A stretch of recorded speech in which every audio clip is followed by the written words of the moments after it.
திருவள்ளூர் மாவட்டம் பொன்னேரி அடுத்த திரு ஆயர்பாடியில் ரயில்வே மேம்பாலத்தின் கீழ் கனரக வாகனங்கள் செல்வதற்கு தடை விதிக்கப்பட்டிருந்தும் அவ்வழியே செல்ல முயன்ற சிமெண்ட் கலவை லாரி அதில் சிக்கியதால் போக்குவரத்து பாதிக்கப்பட்டது. விவரங்களை நம்முடைய செய்தியாளர் யுகந்தர் வழங்க நாம் கேட்கலாம். யுகந்தர், விரிவான விவரங்கள்.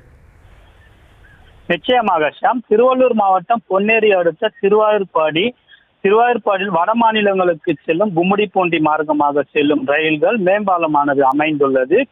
பொன்னேரியில் இருந்து பழவேற்காடு, கும்மிடிப்பூண்டி உள்ளிட்ட 100க்கும் மேற்பட்ட கிராமங்களுக்கு செல்லும் சாலை என்பதால் எப்போதுமே சாலையானது பரபரப்பாக காணப்படும். இந்த நிலையில் லாரிகள் மற்றும் அதிகமாக பாரம் தூக்கி வந்து செல்லும் பொன்னேரி நகராட்சிக்கு தடை விதிக்கப்பட்டிருந்த நிலையில் சிமெண்ட் கலவை லாரி ஒன்று பொன்னேரி நகருக்குள் செல்ல முயன்ற போது லாரியின் மேம்பாலின் உயரம் அதிகமாக இருந்ததால் மேம்பாலத்தில் சிக்கியது. இதனால் லாரியில் செல்ல முடியாத நிலை ஏற்பட்டது.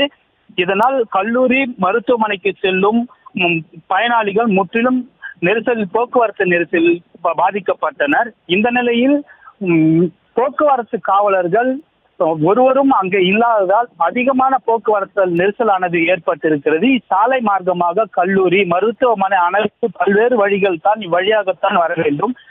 போக்குவரத்து காவலர்கள் காலை நேரங்களிலும் மாலை நேரங்களிலும் அங்கு அமைக்கப்பட வேண்டும் என நகராட்சி மூலமாகவும் தெரிவித்திருந்தனர். போக்குவரத்து காவலர்கள் வராத சூழ்நிலையில் இது போன்ற சம்பவங்கள் நடைபெற்று வருவதாகவும் குற்றச்சாட்டானது எழுந்து வருகிறது. போக்குவரத்து காவலர்கள் ஒரு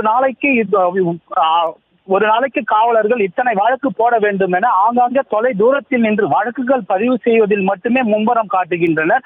போக்குவரத்தில் நெரிசலில் ஈடுபடும் ஆம்புலன்ஸ் போன்ற வகைகள் சிக்கிக் கொண்டாலும் 1 மணி நேரமாகியும் போக்குவரத்து காவலர்கள் இல்லாததே இது போன்ற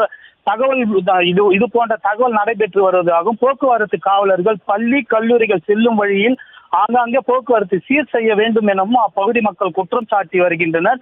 இது போன்ற கனரக வாகனங்கள் பொன்னேரி நகராட்சிக்குள் வர தடை விதித்திருந்த நிலையிலும் போக்குவரத்து காவலர்கள் இதை கண்டுகொள்ளவில்லை என்பதும் பொதுமக்கள் குற்றம் சாட்டி வருகின்றனர். தற்போதைய விவரங்களுக்கு நன்றி யுகந்தா.